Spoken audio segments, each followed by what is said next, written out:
Good to see you. Oh, not long time no see. Great. It's always good to see you. Very nice to see you. Yeah, you look well. Well, we keep in shape in this world.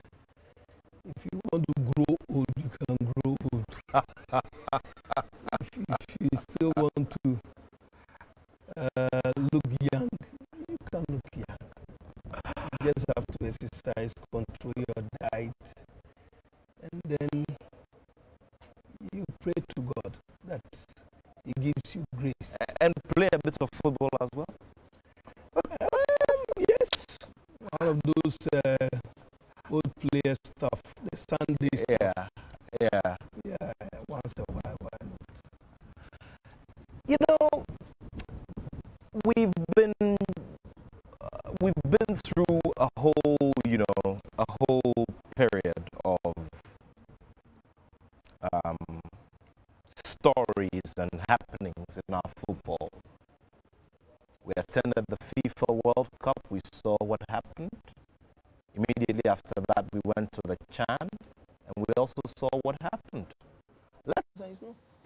If you lay a good foundation, yes, of course, then you can anticipate and expect that in competitions like the CHAN, first of all, you first have to look at our local league, look at our juvenile setup, the juvenile national teams, which are supposed to be the base where the players will be promoted into various national teams, especially the senior ones, CHAN, be it IHAN or the Black Stars.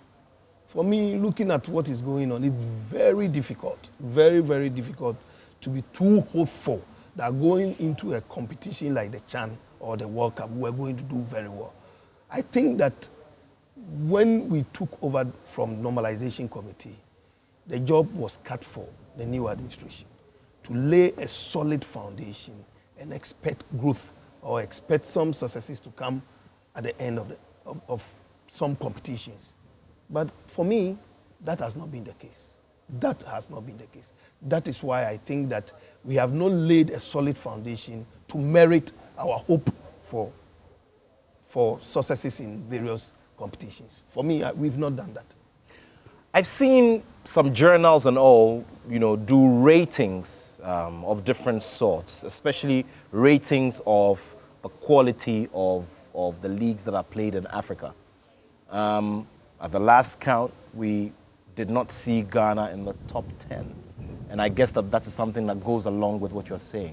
But not necessarily. For your own, yes, so I'm coming to that. For your own rating of our league, holistically, I mean, where would you place our league? Because, I mean, we're talking about value, we're talking about quality, and we're talking about the levels of entertainment and all of that. You see, I want to link my answer still to the CHAN. Okay. Okay, the current champions of CHAN, the eventual winners, Senegal, how would you rate their league? I don't think the Senegalese league is even better than the Ghanaian league, for me, if you ask me. But I'm still saying that if you lay a solid foundation, and I'm talking of development of players, development of football, if you lay a solid foundation and you comb around Ghana, be it Division 2, be it Division 1, Premier, you should get quality players to represent Ghana, irrespective of the position of our league in terms of ranking. Because with Senegal as eventual winners, they have rubbished that analogy. Because you and I will agree that when it comes to African football, I mean club competitions, I'm talking of CAF inter-club competitions, the Super Cup, the Champions League, the CAF FA Cup, no, what do you call it? The CAF... the Super Champions? Or no, the the Confederation? We have the Club Champions League and the other one. The Confederation Cup. The Confederation Cup. CAF Confederation Cup and CAF Champions League. If you look at the clubs that have dominated over the years, it's the North Africans. Once a while, a certain TP Mazembe comes through. You understand what I'm saying? So if you are using that as a measure, then going to CHAN, we shouldn't expect too much. We should expect those North Africans to do well at the CHAN. Yes, the eventual host came second or they were the finals, the runners-up to Senegal. So for Senegal winning the competition, they've rubbished that. So it means that, yes, even in the past, when Ghana was not doing that well, we've been to 2 finals. So I don't really want to use that. So if I get you clearly, it's more of a tournament mentality and something extra which we are not able to develop in our players here on the local scene. Is that it? You see, you are going into a tournament. Let me use the last under-17, for example. The under-17 is the first point of our youth development, not coast in terms of the national team ranking. I'm not using youth development as coast, under-12, under-15, and not that one. I'm talking of in terms of the national team. It was supposed to be even under-15, but the under-15 is in non-existence. It's just by name. Because the last time I checked, I don't remember the under-15s taking part in any competitions. But then with the under-17, be the first point of proper development from the youth. In the past 3 years or 4 years, we've had 4 different coaches. How is that development? In the past 4 years. So it means that you have not have a plan, a program that you are going to execute to make sure that this program reflects at the top.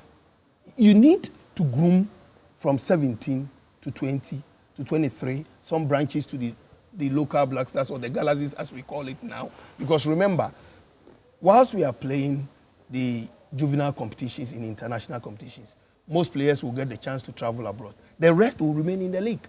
And a typical example is the last under 20, the last under 20, the last under 17. A lot of them are still in our league. You understand what I'm saying? So if you have a proper development, most of these players should be able to transit to the Galaxies, as we call them now. Check the last time we hosted Waffle, this is the Waffle Zombie Very well. Cup of Nations in Yes. Cape Coast, Sure. where Ghana was the eventual winners. Sure. We have some players who are still in the system, who are also doing very well. I remember when the first call-up was made, I saw the name of, not former Midiama player, Vincent Atenga. Yes, that's the name. He was part of the Galaxies. I saw Mohamed Alassa, initial stages when the call-ups were made. He was part of the Galaxies. I saw Kaliba Mankwa, we call him. Very well. They were all part of. What are those players? You see, we don't follow consistency. In football development, sometimes consistency plays a role. Some of the players that you used to qualify the team to Algeria were dropped. So we are not consistent. We don't have a solid program where we make sure that we follow it through. That is the problem. It is not about ranking. Ranking can be done because we've seen countries rank outside the world top 20 coming into major competitions and excelling. We've seen it all the time. We see it always. So it's not necessarily about the ranking. Yes, when you want to put those rankings in terms of the league, you need to put all the factors on the table. Let's go to the North Africans. Egypt, Tunisia, Algeria. Egypt, Tunisia, Algeria. Let me use Morocco. These 4 countries. What have they done in terms of their football development? What have they done? Can we compare? Can we say same to us?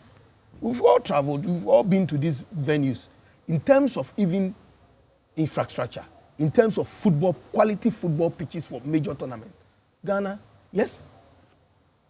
Under President Kufuor, we had 4 beautiful stadiums, well built for major competition. The Aliu Mahama Stadium, the Sipon, the Kumasi and Accra. What are the states now?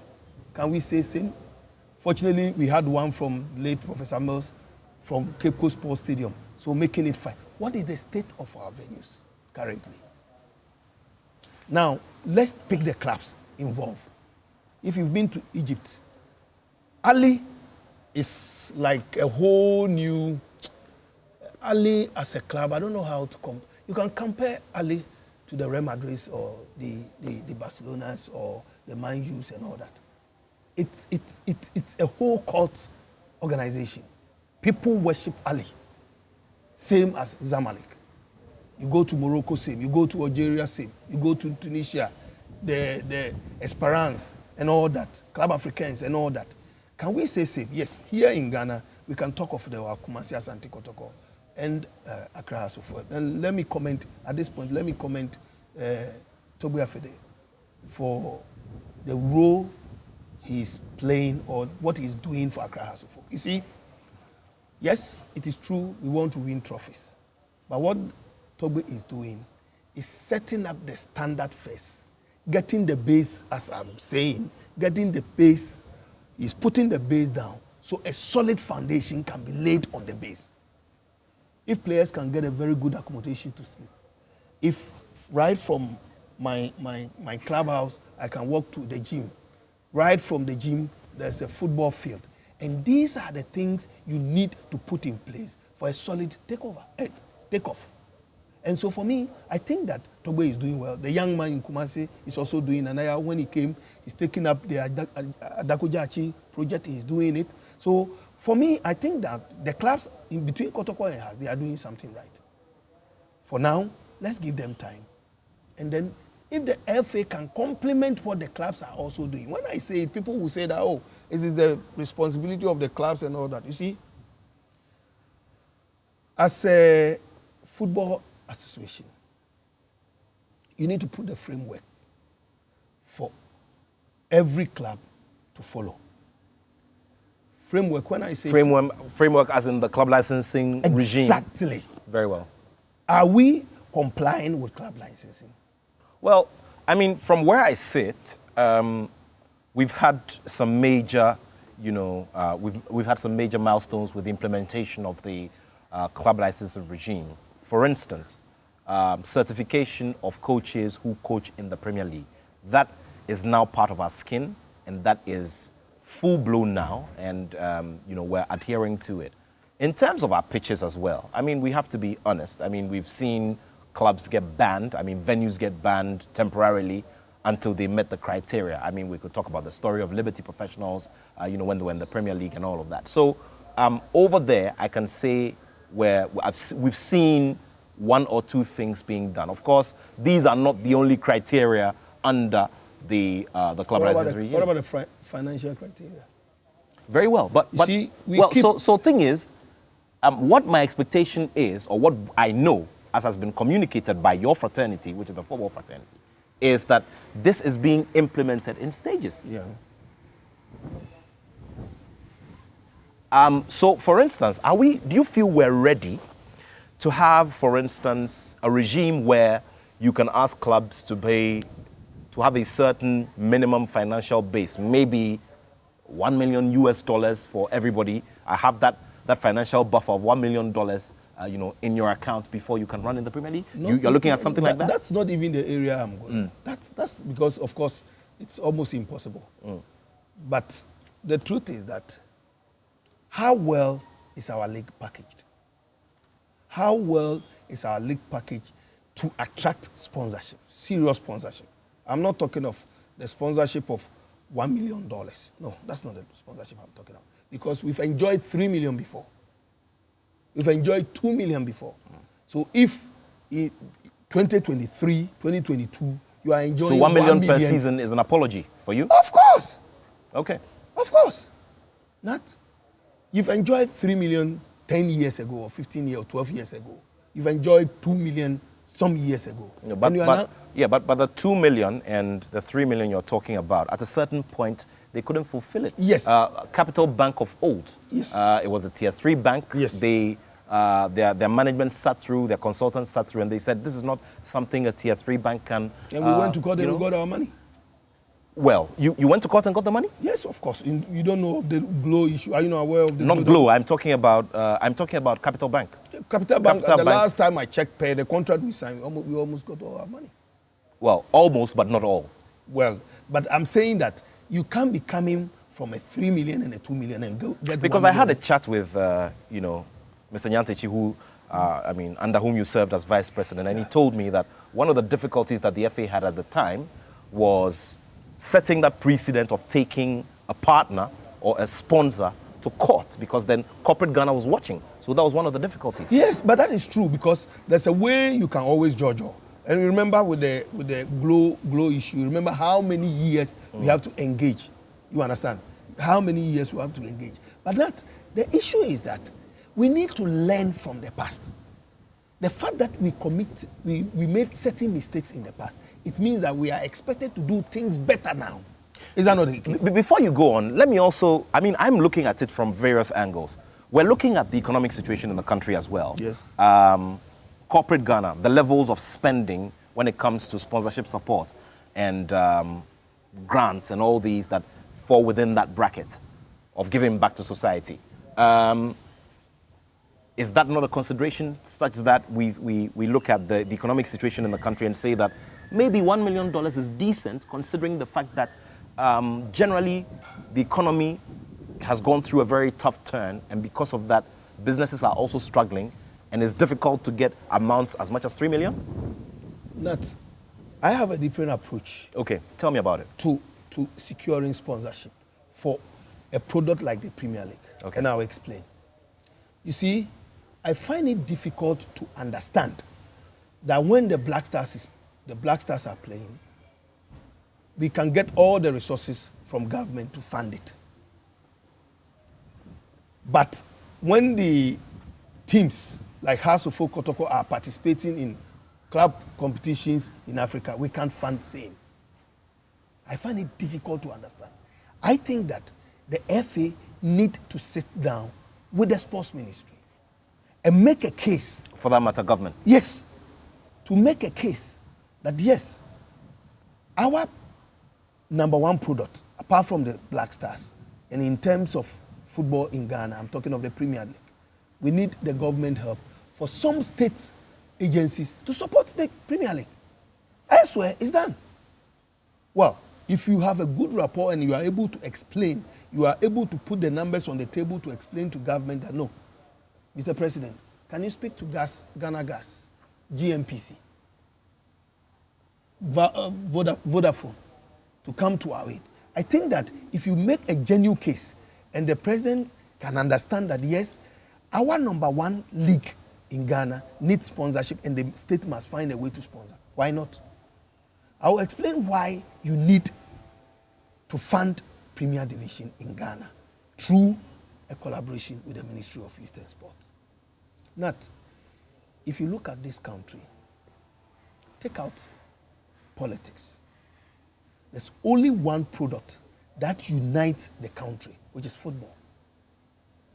Irrespective of our House of Folk or our Asante Kotoko or our Olympics, on every Sunday, a sporting activity engages the attention of the citizenry. And this is good for social development of our country.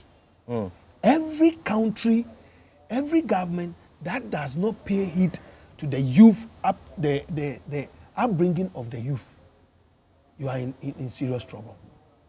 You understand what I'm saying? So for me, I think that the FA need to make a case before government.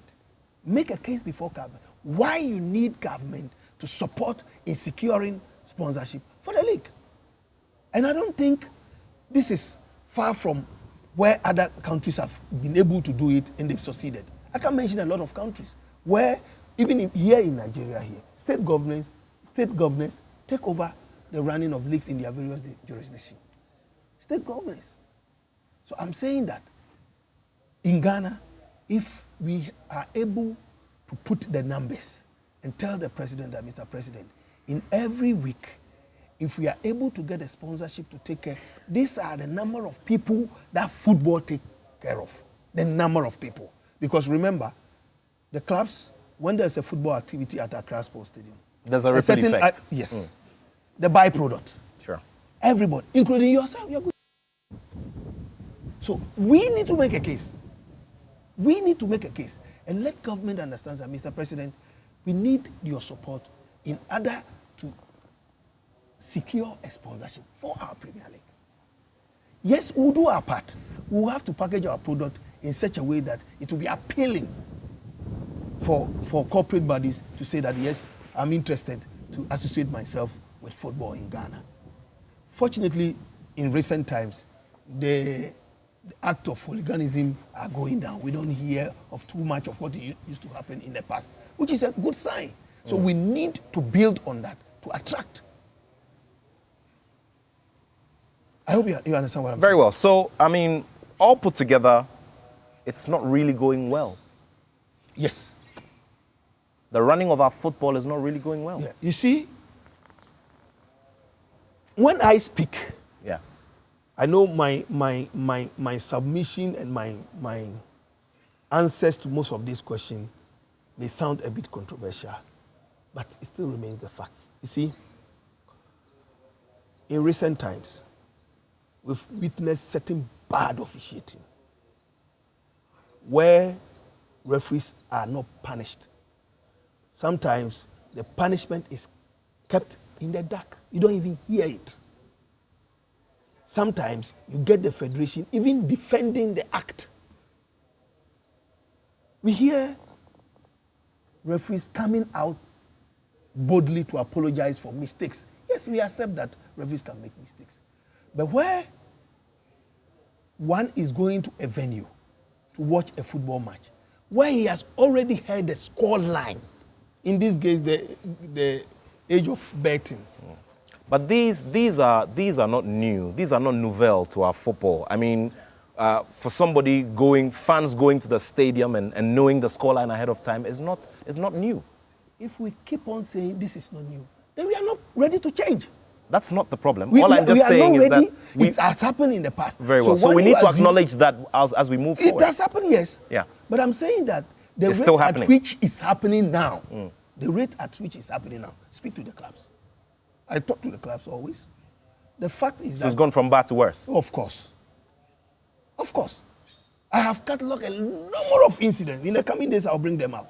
Betting is affecting our game. Betting is affecting our game. You agree Thankfully, with the FA took a very drastic decision. Personally, I think that whether I don't want to delve into it too much, but I can say that when you punish clubs, it serves as a deterrent. As we speak today, we are aware that certain clubs have been expelled or banned, whatever way you want to. It's a good step. Whether you like it or not, it's a good step. But are they the only clubs who are doing it? Or they were just picked as an escape route? If you were asked that question, what answer would you give to it? Personally, I think that betting still exists in our system. You've got evidence? Oh, I'm saying that personally, I still think that betting is still going on. Well, this is, like you said, I mean, these are very heavy allegations. And, I mean, if you make them on such a national platform, then you should be able to. But not. Some of us, we sit, and thankfully through your media, we see these things on TV where people mention the scoreline of, and then it comes to pass. We hear it every day. And it's not sheer coincidence. These are not sheer coincidence. But people predict games sometimes. We all do sometimes, and you know. Well, people do, but trust me, we need to get serious. If really we want to eradicate it completely, we need to get serious. Well, if you just joined us, we're having this conversation with former Ghana FA Vice President George Afriyie. We've been talking about issues of organization of our league, the attractiveness of it, the look and feel of our national teams, especially the conversation around the Championship of African Nations that just rounded up in Algeria, and Ghana's performance, Ghana's place over there. We'd like to now delve into the issue of you and your place within football administration, in the country. Before that, however, in recent days, we've heard about the suggestion that has been put before the Statutes Review Committee to look at, and that is to have more than 2 terms for whoever leads the Ghana FA as president. What's your view on it? Well, initially, I declined to comment, and then I've received a number of calls from various radio and television stations wanting my view and all that, and I declined to comment because I wanted to be sure whether this is not just mere speculation, because as a member of the Football Association, I have the opportunity to receive these proposals for consideration at the Congress of the Ghana Football Association. But I've also listened to some members of the committee granting interview. Specifically, I heard my brother Oloboy trying to explain that yes, it's part of the document sent to the Executive Council for consideration. Now, I know that matters of this nature, when a committee is put in place to look at status review, the committee is supposed to submit its findings and its proposal to the Executive Council. Then the Executive Council will forward it onward for Congress for ratification and then or otherwise. Now, if what I'm hearing is true, and I want to choose my words carefully, then I'll find it difficult to understand what informed that. Why am I saying that? Before normalization committee, the 3-term existed in the books of CAF and FIFA. This was not new. People are making it look like the 3-term is just being put together, or it's been there and it's just been announced by FIFA, and the GFA Status Review Committee is just trying to put it in. No, not. The 3-term existed before normalization committee came into being. So now my question is, I know that now lawyer now Odofolo Norte was part of the normalization committee. In fact, she was specifically in charge of the status review. And I also know that this one is also involved. And I know some members of the committee whose position I know before. I've heard them say it several times on your network that, oh, Ora Kwesi Nyantechi's term, the first term and the second term was very good. Now until the 3rd term, things got messed up. I hear them saying every day. I hear them saying this on radio. So then my point is, we had a normalization committee. They came up with proposals for our status and all that, and we met and we discussed it and approved.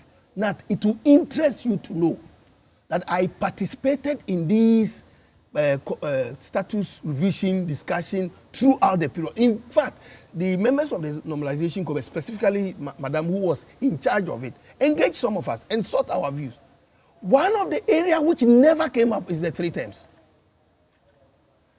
There are other provisions in the statutes that we've talked about, like Article 39K, where we felt that powers given to the Executive Council now, there are powers that we think must be taken out from the Executive Council to be given to Congress.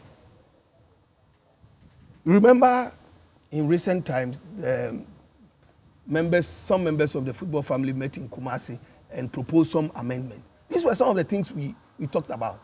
We talked about Article 81.6, where in the current statutes, from provisions from the normalization committee, they were asking the Ghana Football Association to reduce Division 1 from 48 to 18. So we have some part of the statutes that we also think that must be amended. But I'm so surprised that the one that we've never talked about, even when we engaged the normalization committee, even when FIFA came in, the one that we never talked about was the 3 term. Because most of our people came saying that, oh, we think that the federation, even though with FIFA is 12 years, even though CAF is 12 years, we think that in Ghana here, we must go the Ghana way. Because those are not mandatory provisions under FIFA and CAF, the 12 years. And they are not mandatory. You can choose to say that in your country you want to do 1 term. FIFA doesn't care. You can choose to say you want to do the 8 years, the 2 terms. FIFA doesn't. If you can choose to also comply and do the 12 years, FIFA doesn't. But we choose what is practiced in our country in our democratic dispensation. 4 years for 2 terms for the president. But for the parliamentarian, you can go as many as. What is your personal view or your personal opinion on this matter? Do you subscribe to having a leadership or a head of the FA who can stay there for an unlimited period of time, provided that Congress is in agreement with his leadership? his or her leadership, or you are looking at limited terms or term limits, if I may put it that way, which would you go for and what would be your reasons? You see, first of all, I want to understand the reason behind this suggestion from my members. I will come to my personal view. But I want to understand. So I'm giving you a background, what the position was before. I'm saying that these 3 terms already existed. It's not like it's something Fair. that is being brought up. It's there. From That is a FIFA and fact. CAF. Yes. It's 12 years. But I'm saying that when the normalization committee took over and did amendments to our statutes, why did they say that we should go for 8 years? And why did most of our members comply with it? And nobody raised a voice. Okay. Now let's come back to the question where you asked you. My understanding in any law that you put, be it the Constitution of Ghana or whatever, for me, I think that you need to practice it over time to understand the effects and the benefits. First of all, as we speak, Simon Okreko has not even finished, Mr. President Keto Okreko has not even completed his first term. So that we can access him to say that, oh, wait a minute, the president is even doing well. He's not even completed his first term. Because as for that provision, it's already there.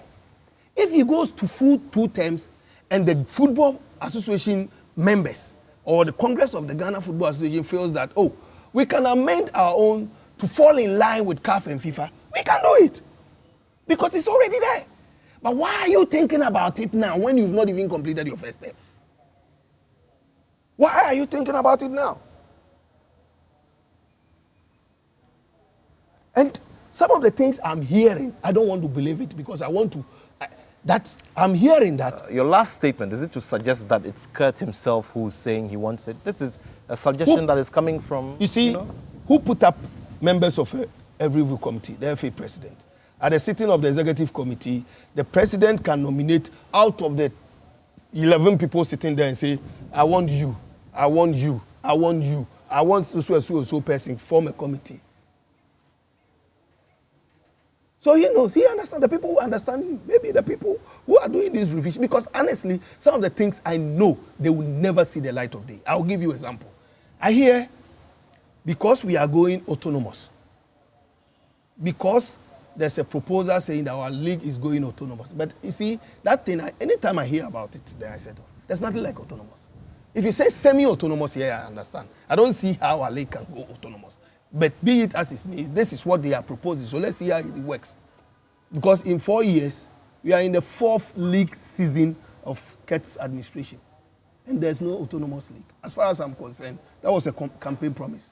That he will make sure that there's autonomous league. So if this season goes to an end, he has completed a 4-year term by October.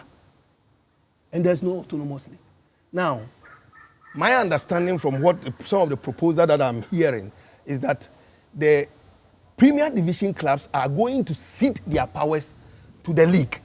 So let's say we go to Congress and we want to take a decision, maybe 2 or 3 or 4, depending on how many numbers. From what I'm hearing, not even the number will not be more than 6. We'll go to Congress and represent the Premier Division. How is that possible? That a certain Togbe Afede, a certain Otunfo Upokuware's team. I say it to you mean? Oh, Otunfo said to team. The club Asante Kotoko and House of Folk will not have a voice in Congress, but maybe a rep from among the league clubs will speak for them in Congress and take decisions for them.